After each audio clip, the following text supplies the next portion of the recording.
Hi, my name's Cassius Rayner. Welcome back to the third video in this new series all about mobile filmmaking using FiLMiC Pro and lots of behind the scenes footage from the Deadeye film behind the scenes. Most importantly, this video is going to be about gimbals, what gimbals I used, and I do like a gimbal. So let's dive straight in.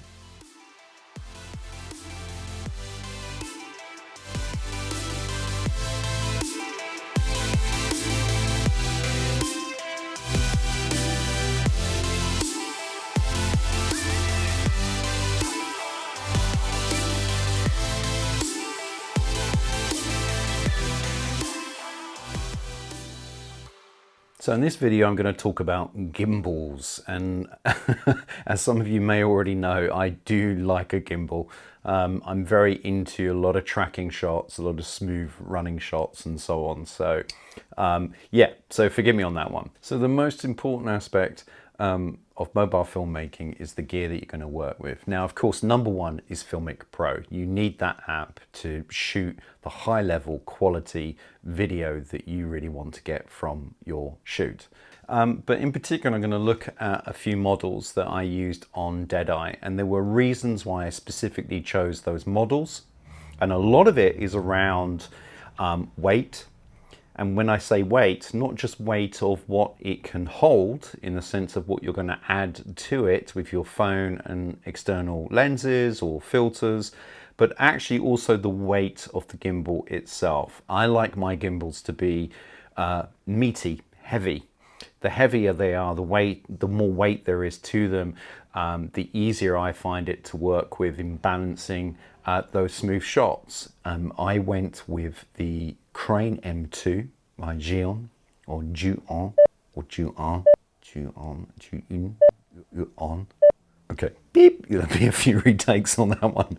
I'm not getting the pronunciation right. WiseCloud, I like that actually. I prefer a WiseCloud gimbal.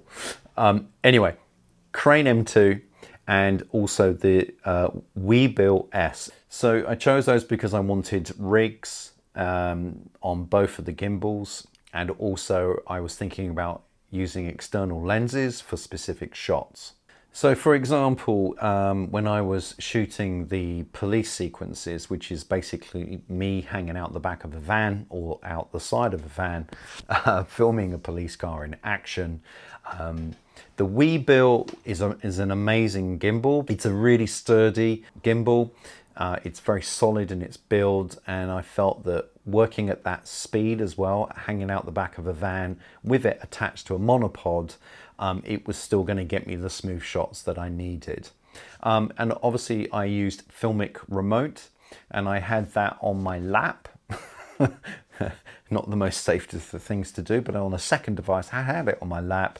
What I was really using FiLMiC Pro, I'd already preset my manual settings on the actual phone before I recorded. But what I was doing was just making sure that the frame was in the right area that I wanted. So when we were actually in action filming that scene, I could just quickly check that my framing was working and I was getting the police car within the right area of that frame. Thing I would like to highlight with the Gimbal S is that primarily it is actually designed for DSLR cameras, not specifically mobile phones. Although it works brilliantly with mobile phones, it wasn't specifically designed for mobile phone. So what you have to think about is where is the weight and where is it centralized, is it off tilt?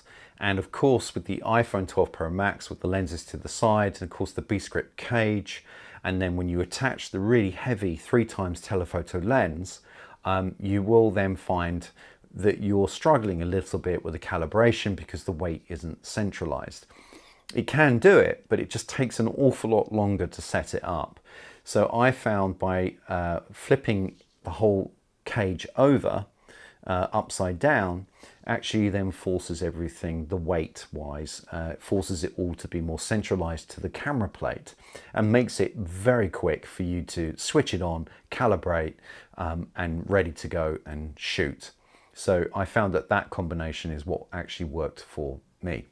The extra bonus as well, filming with the Gimbal S, is the side arm attachment holder, which allowed me to use a secondary mobile device using FiLMiC Remote as and when I needed it in order to control the manual settings and the framing without having to touch, obviously, the main camera that was recording, i.e. the iPhone 12 Pro Max. So at the beginning of the film, there's lots of tracking shots of the main character, Jay, walking on her way to the destination, i.e. the house that she's going to go and visit. So she's walking along London Bridge, she's in central London, different locations. Now, I wanted to operate quickly and in a very small capacity, so minimal people, so we weren't drawing lots of attention on the streets, and so that I could really film the actor in the positions that I really wanted her to be in. And again, so for me, the decision and the planning was that the Crane M2 was the best option for that. And also I already knew, again, that I was only going to use the wide angle lens built into the iPhone 12, and obviously with FiLMiC Pro's focusing, I was still able to get really nice depth of field to the shot with her centralized in the middle area of the frame. And in that combination, the M2 worked really well. So it was a moment case, an ND filter, and also obviously the M2 gimbal.